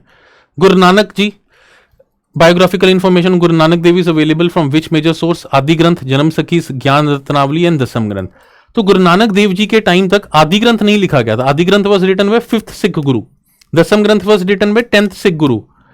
तो यहां पे जन्म सखीज हुआ करती थी, जो कि जैसे कि जो उनके पहले कंपेनियन थे गुरु नानक देव जी के, पाई मर्दाने वाली जन्म सखी जो उनकी पहली बायोग्राफी थी, which tells us about the life of गुरु नानक देव जी। तो यहां पे जन्म सखीज के बेसिस पे हमें गुरु नानक देव जी की लाइफ के बारे में पता लगता है। नेक्स्ट क्वेश्चन है, ये क्वेश्चन हिस्ट्री से रिलेटेड नहीं है, ये हरियाणा से रिलेटेड है, कौन से डिस्ट्रिक्ट किस चीज के साथ एसोसिएटेड है। तो I am taking the next question जो कि हिस्ट्री से रिलेटेड है। नेक्स्ट क्वेश्चन है, मोहम्मद बिन तुगलक कौन से जैन स्कॉलर को कंसल्ट किया जाते थे और कंसल्ट किया करते थे, उन्होंने किस स्कॉलर को ऑनर भी किया था? तो Mohammad bin Tughlaq came as a very interesting ruler of the सल्तनत पीरियड, और इनके टाइम पे हम ये देखते हैं कि इन्होंने जो कहीं ना कहीं पे रेडिकल फोर्सेस हैं उनको अपने जो कोर्ट है उसमें इतनी जगह नहीं थी। He used to converse with Jain monks, he used to converse with Buddhist saints, he used to converse with Brahmins as well. तो एक जैन मंक स्पेसिफिकली थे जिनका नाम है जीना प्रभा सूरी। इनके साथ उन्होंने काफी ज्यादा इनके साथ कॉन्वर्सेशन हुआ करती थी, इनको उन्होंने ऑनर भी किया था। Next question, again Sufi saints के ऊपर क्वेश्चन है। Let us look at the question. Sufi saints and their significant activities. Okay, Nizamuddin Auliya, as we know he was a spiritual preceptor of Amir Khusro. So first का C है, तो इसके basis पे आप इस क्वेश्चन को सॉल्व कर सकते हो, क्योंकि निजामुद्दीन औलिया और आमिर खुसरो, अगर आप चिश्ती ऑर्डर को पढ़ोगे तो ये आप सबसे पहले इसी चीज के बारे में पढ़ते हो कि निजामुद्दीन औलिया ने किस तरीके से चिश्ती ऑर्डर में अपना कॉन्ट्रीब्यूशन दिया। तो he was the spiritual preceptor of Amir Khusro. तो इसी से ही आप इस क्वेश्चन को सॉल्व कर पाएंगे। Next question, Jallianwala Bagh massacre किस डेट को हुआ? इस टाइप के क्वेश्चंस अब एचसीएस में हम नहीं एक्सपेक्ट करेंगे कि पूछे जाएंगे, but it is very easy, you all know कि 13 अप्रैल 1919। ओके, नेक्स्ट, ये थोड़ा सा मुश्किल क्वेश्चन है जिसमें सिंगिंग घरानास के बारे में बात करेगी है कि जयपुर घराना, पटियाला घराना, बनारस घराना, मैहर घराना। तो अगेन मैं वही बात कर रहा हूं कि जो आर्ट एंड कल्चर में ये टॉपिक्स हैं जैसे कि म्यूजिक, डांस, पेंटिंग्स, थिएटर, यहां पे डोमिनेंट थीम्स को नहीं पूछा है एचसीएस ने, रादर जो एक्सेप्शंस हैं या जो लोकल लेवल पे जो चीजें हैं उनके ऊपर एचसीएस ने फोकस किया है। तो जो नितिन सिंघानिया सर की जो बुक आर्ट एंड कल्चर की आप यूपीएससी के लिए रेफर करते हो, उसमें जो स्टेट वाइज चीजें हैं उनको जो मेंशन किया गया है वो आपका फोकस होना चाहिए इन क्वेश्चंस को सॉल्व करने के लिए। ओके, नेक्स्ट क्वेश्चन देखते हैं। यहां पे जो वेदांग हैं उनके मीनिंग्स को पूछा गया। देयर आर टोटल 6 वेदांग्स, शिक्षा, कल्प, व्याकरण, निरुक्त। व्याकरण इज वी नो की ग्रामर है, थर्ड इज डी। तो थर्ड डी दो ऑप्शंस में है, बी भी एलिमिनेट हो जाएगी और ए भी एलिमिनेट डी भी एलिमिनेट हो जाएगी। Then next is Nirukta. Nirukta होता है बेसिकली जो आपकी फोनेटिक्स हैं, प्रोनाउंसिएशन है, उससे रिलेटेड होता है। So fourth is B. So fourth जो हमारा बी है वो कहां पे हमारा मेंशन्ड है, सॉरी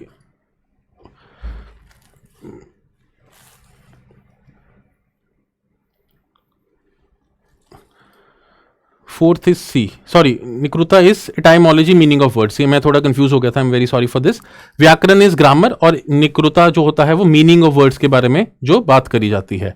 और यहाँ पे जो फर्स्ट इज बी, फोनेटिक्स जो होता है वो बेसिकली शिक्षा के बारे में होता है, प्रोनाउंसिएशन कैसी होनी चाहिए वो शिक्षा से रिलेटेड होती है। And Kalpa is the ritual instruction, जो भी आप बेसिकली रिचुअल को परफॉर्म कर रहे हो तो उसमें क्या क्या आपको चीजों को ध्यान में रखना है वो कल्पा में मेंशन होता है।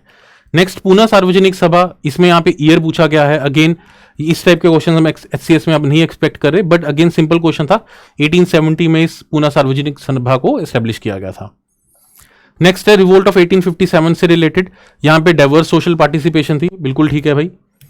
It was enthusiastically supported by educated elite everywhere, नहीं, एजुकेटेड एलीट जो है उसने इसको हर जगह पे नहीं सपोर्ट किया था। यहाँ पे इंपॉर्टेंट चीज ये समझनी है कि नॉट करेक्ट पूछा है।